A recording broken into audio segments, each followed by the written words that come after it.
अभी अभी हम सबके मध्य में भाजपा के वरिष्ठ नेता और समाज के अग्रणी होकर के कार्य करने वाले हमारे डॉक्टर विशाल गर्ग जी भी पधारे हैं। आपका भी स्वागत है। और मैं प्रार्थना करूंगा कि हमारे भारतीय जनता पार्टी के वरिष्ठ कार्यकर्ता और लक्सर के पूर्व विधायक आदरणीय संतों के लाडले हमारे श्री संजय गुप्ता जी से, क्योंकि आपको अन्यत्र कार्यक्रमों में जाना है, इससे तो मैं आपसे ही प्रार्थना करता हूं कि आज के इस कार्यक्रम में अपना उद्बोधन देने की कृपा करें। श्री संजय गुप्ता जी। बोले भारत माता की वंदे। पूज्य संतों की गंगा मैया की, गऊ मैया की। आज हर की पैड़ी पर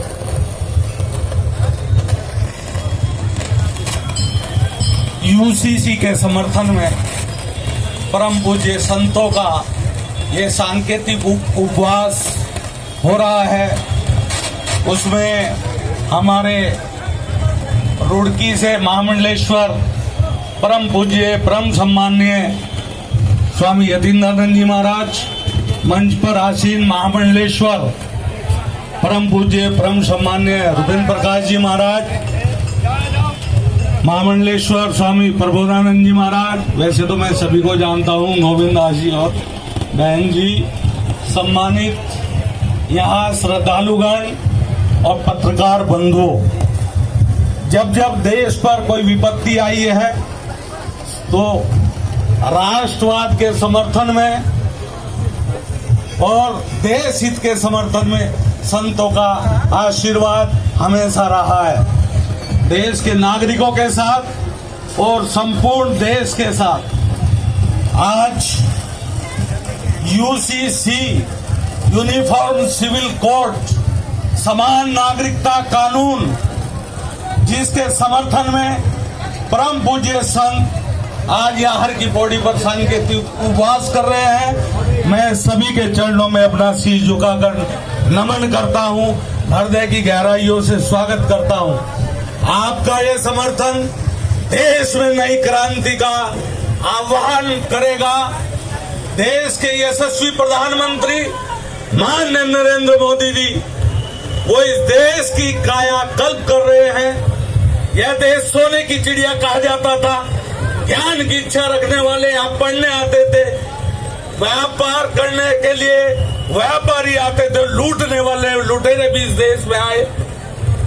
सैकड़ों वर्षों तक यह देश गुलाम रहा, अपने ही हाल पर आंसू बहाता रहा, लेकिन पूज्य संतों के आशीर्वाद से आज यह देश और माननीय यशस्वी प्रधानमंत्री नरेंद्र मोदी जी के कार्यों से और माननीय हमारे प्रदेश के यशस्वी मुख्यमंत्री पुष्कर सिंह धामी जी और योगी जी और अमित शाह जी जो गृह मंत्री है देश के, उनके सानिध्य में इस देश में नया परिवर्तन हो रहा है, बदलाव आ रहा है। आज चाहे 370 धारा हटी हो, चाहे अयोध्या में राम मंदिर बना हो, चाहे अन्य और भी कार्य किए हो, लेकिन आज जो यह यूसीसी का कार्यक्रम है यह भी अपने आप में एक अलग महत्व रखता है। क्या एक देश में एक कानून, एक विधान, एक ध्वज नहीं होना चाहिए? हमारे ही लोग चाहते हैं। हमारे दूसरे देशों में तो पाकिस्तान में बंटवारे के समय 21-22% हिंदू थे, बांग्लादेश में भी इसी प्रकार से 21-22% हिंदू थे, आज घटकर वहाँ 1-1.5% रह गए हैं। ईरान में, इराक में राजा जयपाल 1398, मैं गहराई में नहीं जाना चाहता क्योंकि परम पूज्य संत विद्वान यहाँ बैठे हैं, लेकिन मैं बतलाना चाहता हूँ यह हिंदू समाज ही है जो एक कानून बनवाना चाहता है, मानना चाहता है। नहीं तो दूसरे देशों में जो अल्पसंख्यक लोग हैं वो दोयम दर्जे के हैं, लेकिन आज हमारे से ज्यादा उच्च अधिकार उनको प्राप्त है। लेकिन हम चूंकि दयालु हैं, सबको सर्वधर्म समभाव वाले हैं, हम चाहते हैं सबके साथ समान अधिकार, समान व्यवहार हो। उसी की दिशा में पूज्य संतों ने जो सांकेतिक धरना दिया है, मैं बारंबार पूज्य संतों के चरणों में प्रणाम करता हूं।